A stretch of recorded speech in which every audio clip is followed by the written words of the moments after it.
Hoje em dia, então, por exemplo, a pessoa que é mais velha, ela realmente não deve procurar cirurgia. Então, na verdade... Só se for um caso muito extremo. Você tá falando de coluna? De coluna. Então, assim, vamos lá. Aí você entra num campo que é super importante a gente citar. Você pega uma pessoa de 70 anos de idade, que nunca teve dor nas costas, se ela fizer uma ressonância, vai aparecer um laudo lá gigante dizendo que ela tem artrose. Aí começa a ficar assustado e tal. Se a pessoa não tem dor, não tem que mexer. Agora, se é realmente uma dor que está incapacitando, a pessoa não consegue fazer atividade que fazia antes, aí tem que se ponderar a necessidade de fazer uma cirurgia ou não.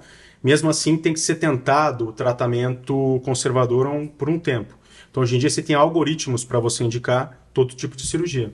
Olha. Joelho também seria a mesma coisa? Também. Joelho a minha sogra é uma pessoa que ficou muitos anos sentada. Sabe aquela pessoa que só fica assistindo televisão por horas e horas? E aí ela tá com um sério problema no joelho, né? Agora, ela não consegue mais andar, agora ela tá de cadeira de rodas. E eu sempre bato muito nessa tecla, eu falo, eles têm que fazer uma fisioterapia bem feita. Sem dúvida. Eu acho que, assim, para poder tentar uma alternativa de não ter que operar o joelho, né? Então, assim, a gente tem que levar o bom senso sempre, a racionalidade. Sim. Então, por exemplo, se eu pego no meu consultório uma pessoa de 70 anos, 75 anos, com uma artrose grave e incapacitando de fazer várias atividades. Porque, assim, às vezes chega a pessoa no consultório, tem uma artrose, quanto tempo você consegue caminhar antes de ter dor? 10 quilômetros. Então, não tem que sonhar em mexer. Sim, Esse joelho tá bom. O raio-x está pinçando. Não. A pessoa tá bem. Eu não vou operar uma pessoa que está bem, colocar uma prótese ou fazer uma placa e parafuso para ela depois ter a possibilidade de ter dor. Né? Agora, você pega uma pessoa que está piorando, e aumentando pressão, e tendo dor, e ficando deprimida, e a própria pessoa fala, eu não vou viver muito porque eu tenho essa dor e tal. Aí você tem que intervir. Aí se ela tiver condições clínicas, geralmente a gente faz a prótese, você substitui a articulação, é uma cirurgia que tem que ser bem feita, bem reabilitada para a gente ter resultados lá na frente, e tem resultados muito bons, a pessoa consegue até correr, consegue pedalar depois. Agora, não tem condições clínicas, aí você pode fazer intervenção paliativa. Sim. As bloqueios de dor, infiltração, entendeu? Porque geralmente quando, por exemplo, ela já tem 80 e poucos anos, eles têm outros problemas, né? E eu vejo isso pela minha mãe, que foi a mesma coisa também, problema cardiológico, sim, problema pulmonar. Sim. Então, assim, às vezes o médico acaba não fazendo uma cirurgia por conta de todos os outros problemas, né? Eu sou um pouco corajoso, né? Porque assim, eu tenho um consultório, tenho uma equipe grande no consultório. Então, às vezes eu pego pessoas, por exemplo, já fiz prótese em pessoa de 87, que inclusive trabalhava ainda. Nossa. Entendeu? A gente trabalhava. Foi impressionante. A recuperação dela também, impressionante. É muito assim, você não pode levar só o fator idade, você tem que ver o geral. Sim. Tem pessoas que você vê que não vão suportar, que não vale a pena. Aí é tratamento paliativo.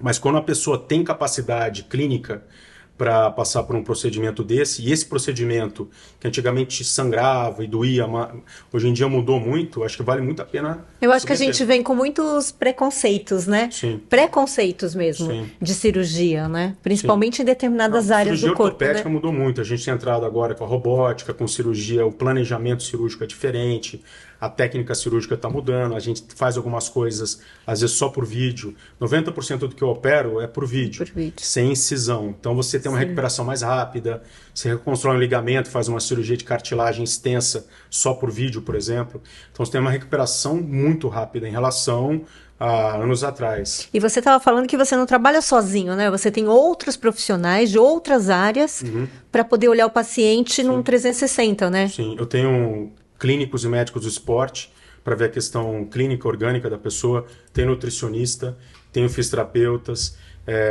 fora meus outros colegas, os outros médicos que trabalham comigo, especialistas em joelho também, que me ajudam, porque senão você não consegue abraçar. E aí você pode, por exemplo, ter um resultado ruim porque a equipe não acompanhou direito. Boa. Importante isso, né? E assim, falando um pouco dessa questão da cirurgia, né? Eu fiz uma cirurgia do pé, como eu te falei, e aí eu tenho muito medo do impacto, né?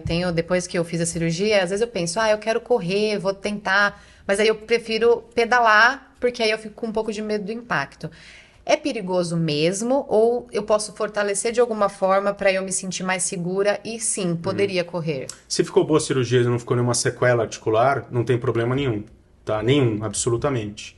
Agora, se ficou algum degrauzinho, alguma coisa que esteja na dúvida, aí é o ideal a gente fazer uma adequação da atividade física. Tá, e tem alguma forma de até me prevenir de não quebrar de novo, né? Porque a gente fica muito no medo de, de repente eu tô com o pé mais fraco agora, porque eu tenho A forma como você quebrou, eu ficaria um pouco mais preocupado em relação à tua qualidade de massa óssea, porque não é um trauma que costuma gerar uma fratura de navicular, tá?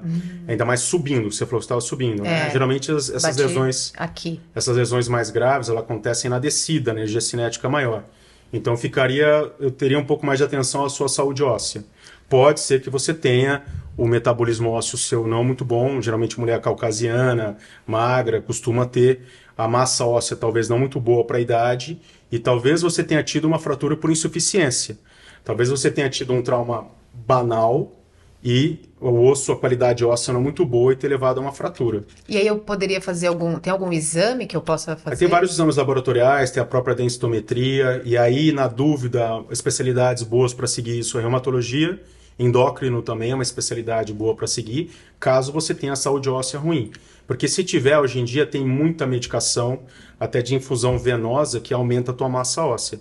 A mulher, ela acumula massa óssea até os 18, depois ela vai perdendo, entrou na menopausa, bum! Aí, e hoje em dia, a gente tem muita gente com menopausa precoce. Sim, né? muito.